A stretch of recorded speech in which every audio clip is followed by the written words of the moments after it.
Well, folks, we have another interview for you. A while back, somebody said, well, you don't seem to have had too serious of a diabetes or not any at all. Don't give us false hope. I said, hey, have you watched all these interviews? So here we've got another interview for you. And this actually is a man who is much younger than most of the people we interview. His name is Dwayne Burks-Green. Dwayne, welcome to Beat Diabetes. Thank you, Dennis. It's a pleasure. Well, it's a pleasure to have you. I enjoyed talking to you a couple of days ago, and so now we're ready for the official interview.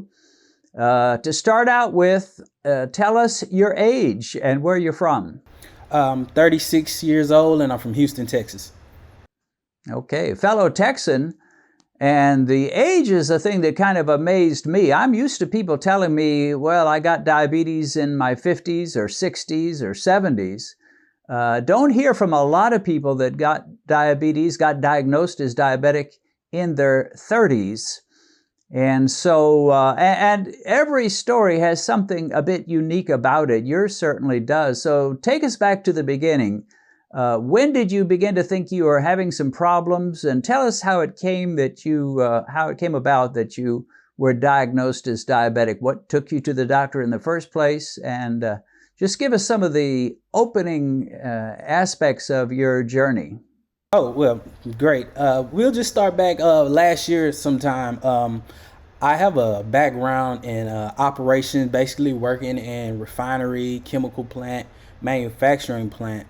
And so about April, May of last year, while at work, I started, feeling a little funny because I work shift work. So I'm working long 12-hour shifts.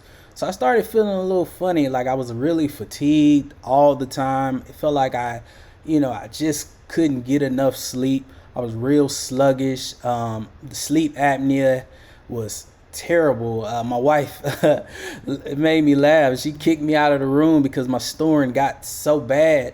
And then it all came to a head one day. I was out in my unit doing regular routine things, and then I inhaled a odor, and it just sent my body into like a whirlwind. My heart started beating fast. I couldn't catch my breath.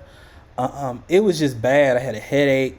And then they took me to the doctor, and they took me to the staff, the doctor at my employer, and my blood pressure then was 186 over like 100. And then they took me to another clinic, and there my blood pressure was still 170 over 100. And then I was finally taken to Memorial Hermann in the area, in which my blood pressure finally came down, but it was still 150s over like high 90s, Dennis. And they said that initially they said I was dehydrated, and I just needed to cool off, and we'll run further tests just to follow up with my PCP. I followed up with my PCP. She referred me to a heart specialist simply because I complained about the chest pain. So my heart specialist, he put me on a heart monitor for about 7 days. The results came back. It was nothing. He couldn't find anything. And so I get back to my PCP, and I was just like, well, let me do some blood work, because around this time, it was a long drawn out thing, Dennis. And so around this time, it's about December. My blood work came back. All of my levels were elevated, and it said that I am now diabetic. Before this time, I had been pre-diabetic for a couple years, but this time I was finally diabetic. And what was your A1C at that point? My A1C was 7.2. Okay, 7.2, which is not crazy high, but it is definitely diabetic by American standards. So you had high blood pressure, you had chest pains, now you find out you're diabetic. At the age of 36 or maybe 35 when this was going on, you were kind of falling apart, weren't you? Yes, sir. And not to mention, this is something that, a lot of guys are afraid to, to talk about. But during this time, I noticed that I was having intimacy issues with my wife. I was unable to perform. Like it went from, when we were a newly married couple. We only been married for 4 years. It went from, I'm excited to see her. The wind blows, and I'm excited to where nothing happens, absolutely nothing. And Dennis, when I tell you, I tried the all kind of pills, creams, you name it, all type of exercises that they say you can use, different concoctions you can make. I tried it all, Dennis, and nothing worked.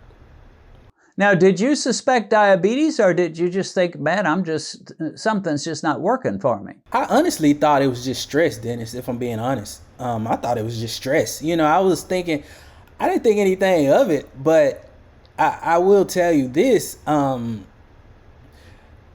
Erectile dysfunction is something very, very stressful. And I thought that initially, because I couldn't perform the first couple of weeks, that mentally I had defeated myself. So I was just thinking maybe I need to see a psychiatrist or something. And that was before I knew I was diabetic. Yeah, now let's see if there were any other what we would call diabetic complication. You've got heart pains or chest pains, and you've got erectile dysfunction, and you've got high blood pressure, which is very emblematic of or typical of metabolic syndrome.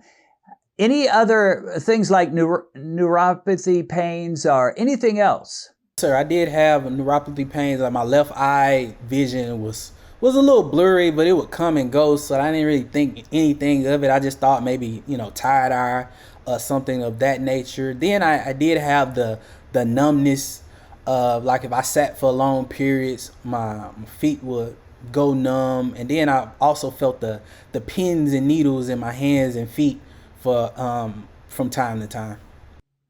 Both your hands and your feet would feel that way. Yes, sir. Yeah.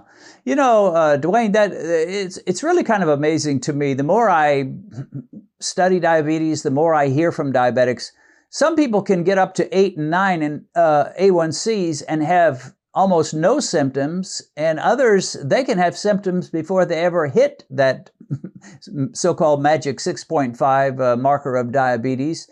Your 7.2, as I mentioned, wasn't terribly high, but your symptoms were pretty significant, especially considering you were a young man. Pretty scary stuff, wasn't it? Definitely. Like I had mentioned to my wife, I was just like, the erectile dysfunction was the red light. It was the caution light, because intimacy issues can be detrimental to a young marriage. So I had to figure something out quick. Yeah, so you're trying a lot of different things. Nothing is working. And then you find out you've got very high blood pressure, or at least you had for a season, along with some other things. Then they say you're diabetic. Do they give you any hope? Do they give you any advice, any counsel? What was your next step after you find out, okay, I've got high blood pressure, I'm diabetic. Maybe that's behind all this stuff. Where did you go from there? So previously, Dennis, before the diabetes, before I was, told I was diabetic, I had been on blood pressure medicine. I was on two medications, and they wanted to put me on a third, and I was just like, no, I refused, because my PCP, she told me that the best thing I can do is, get on another medication, and also try new medications now that they have the injections, as far as like Mounjaro, Ozempic, and they were good for controlling sugars, and you would lose some weight. Because I knew that it was a correlation between obesity and all the different issues that I was dealing with. Yeah, tell us your height and your weight at this point. Okay, at the time of my diagnosis, I was 5'5" and 247 pounds. So pretty big. Yes, sir. Yes, sir. Yeah. Had you tried very, very much to lose weight, or you just accepted it as that's just how I am? No, I've tried, but due to lack of lack of motivation, lack of discipline. And I blamed my work schedule because I told you I worked shift work. So I worked long hours. I worked 12-hour shifts, sometimes 5 and 6 times a week.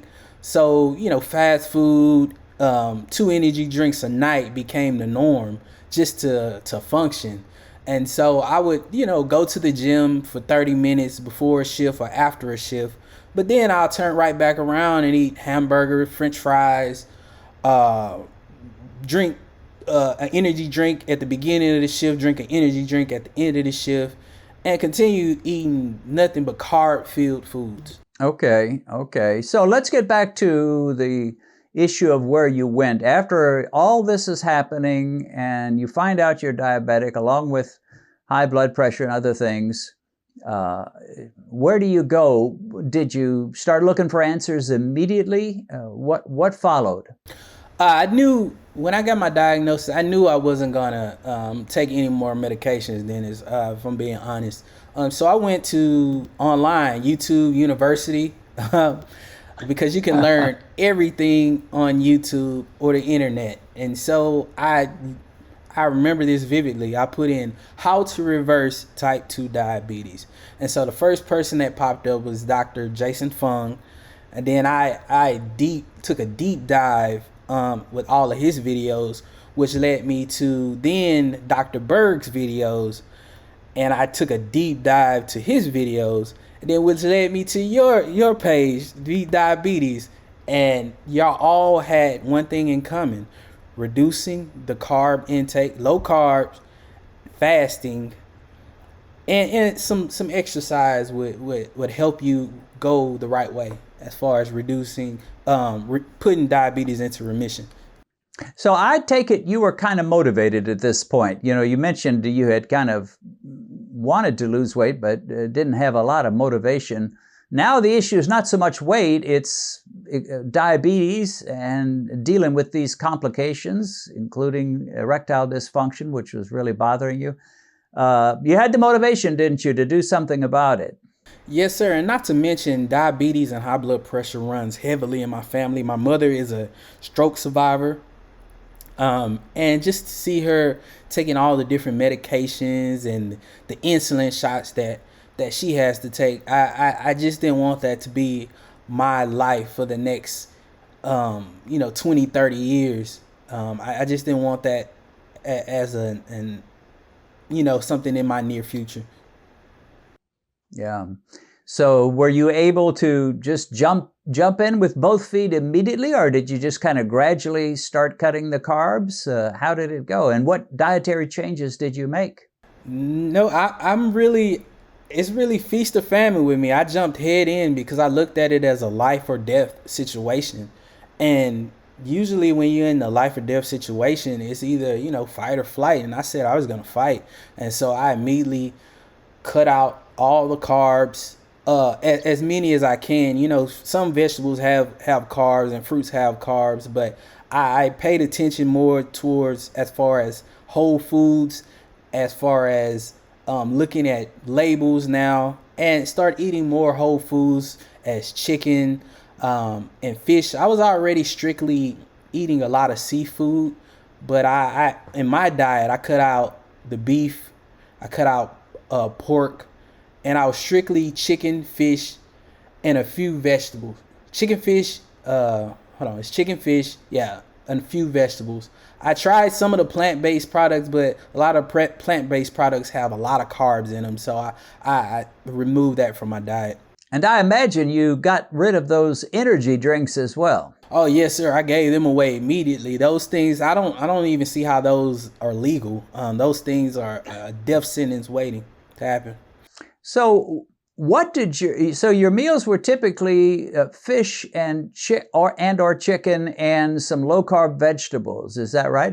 That was kind of the normal thing? Yes, sir. A mixture of cauliflower, broccoli, Brussels sprouts. Those are my favorites. Yeah. So you put those in rotation, and that's that's what helped me. Now, what about breakfast? What kind of breakfast did you eat? For breakfast, my typical breakfast was I would go to like HEB or mostly HEB and get a rotisserie chicken, and that would last me about 2 to 3 days. And so I'll eat rotisserie chicken with about 4 eggs, and that would be my breakfast. Okay, nice carnivore breakfast. So as you started to do that, did you have any moment where you said to yourself, hey, this thing seems to be working, I'm feeling better? And were you testing your glucose and discovering that some of your numbers were going down? What kind of tipped you off that you were headed the right direction?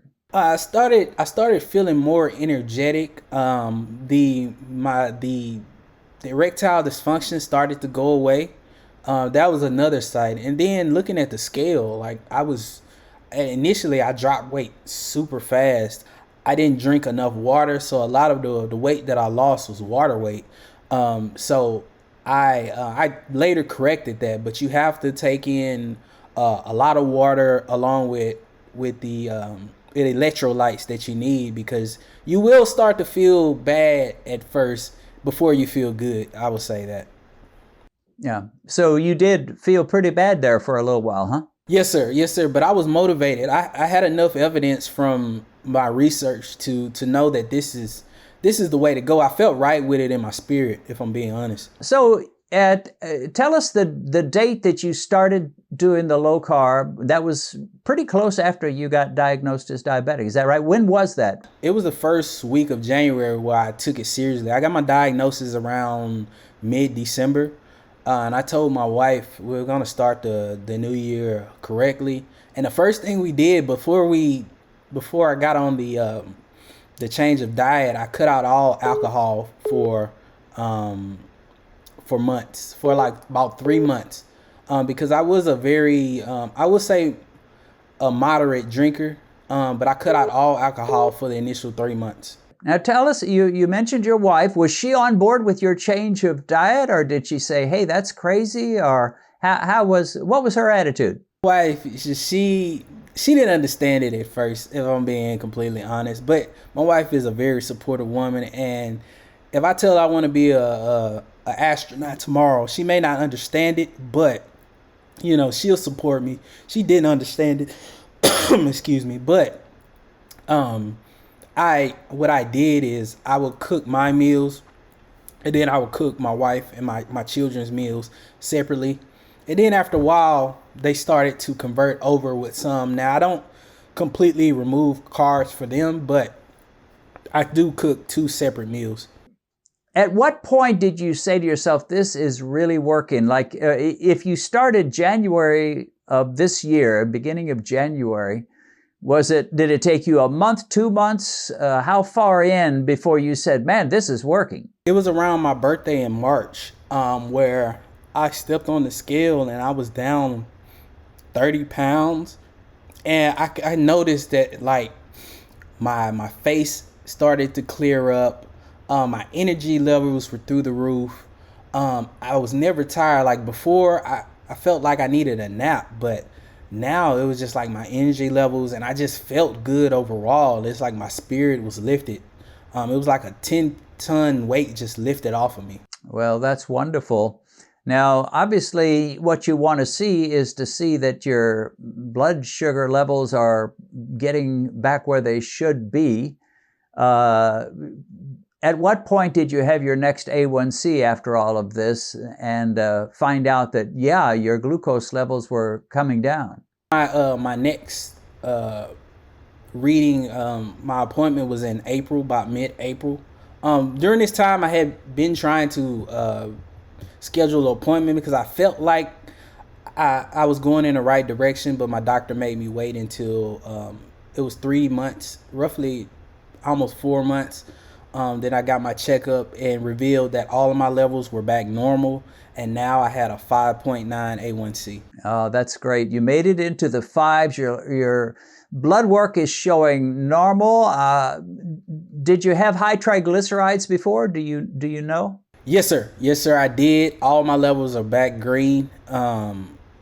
It was amazing. Then it's like It was kind of like I was in a dark for years, and I ate a certain way because this is what they tell you. You know, you have to eat a hearty breakfast, you know, filled with grains and all these different carbs when you really don't need all that stuff. That's the same thing that's making you sick. Was your doctor surprised when he saw all those levels coming down into the normal range? She was. Her biggest concern was, would it be sustainable? And like I told her, I don't know about anyone else, but I looked at this as a life or death situation. So for me, it's gonna be sustainable because I'm gonna live to see my kids grow up, to have kids, and I'm gonna see my grandkids. And I'm not leaving this earth until I finish what God has for me to do. And I feel like, and I believe that He has a way more for me to do. So I have a lot more years. Amen, Dwayne. That is beautiful. So you were having high blood pressure, you were taking a couple meds, they wanted to put you on more meds, you had erectile dysfunction, you had neuropathy pains in your hands and in your feet. Where is all that today? What's going on today? I don't take anything now, Dennis. The only thing I take a one a day. I take some CMOS, like a CMOS pill, and that's it. That's the only thing I take. I drink a lot of water.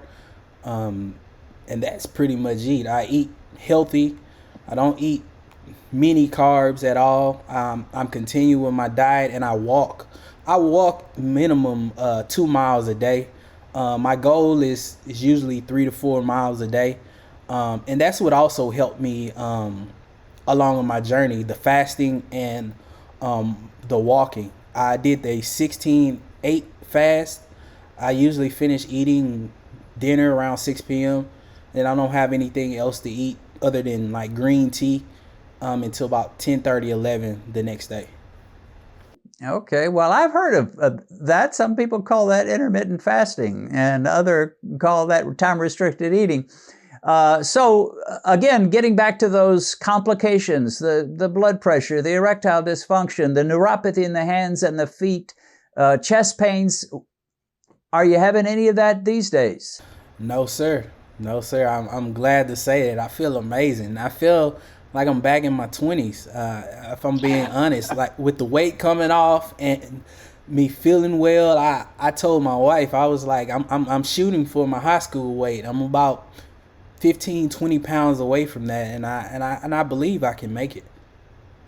The videos, y'all videos, inspired me to write my own book with all the research that I did. Yes, sir. I have a book called Revitalize Your Health: How to Reverse Type 2 Diabetes with Intermittent Fasting, Low Carb Eating, and Exercise. And it's available on Amazon right now. Benedict and I have a Bible study podcast that's available on most podcast platforms. We bring you to our home to join us in our morning Bible studies. We cover all kinds of biblical topics in a simple, down-to-earth manner. The podcast is called Discover the Word with Den and Ben. Now, because a podcast is strictly audio, you can listen to it as you work around the house. You don't have anything to watch, or as you exercise at the gym or drive in your car. Type the words Discover the Word with Den and Ben in your favorite podcast platform, and you should be able to find us.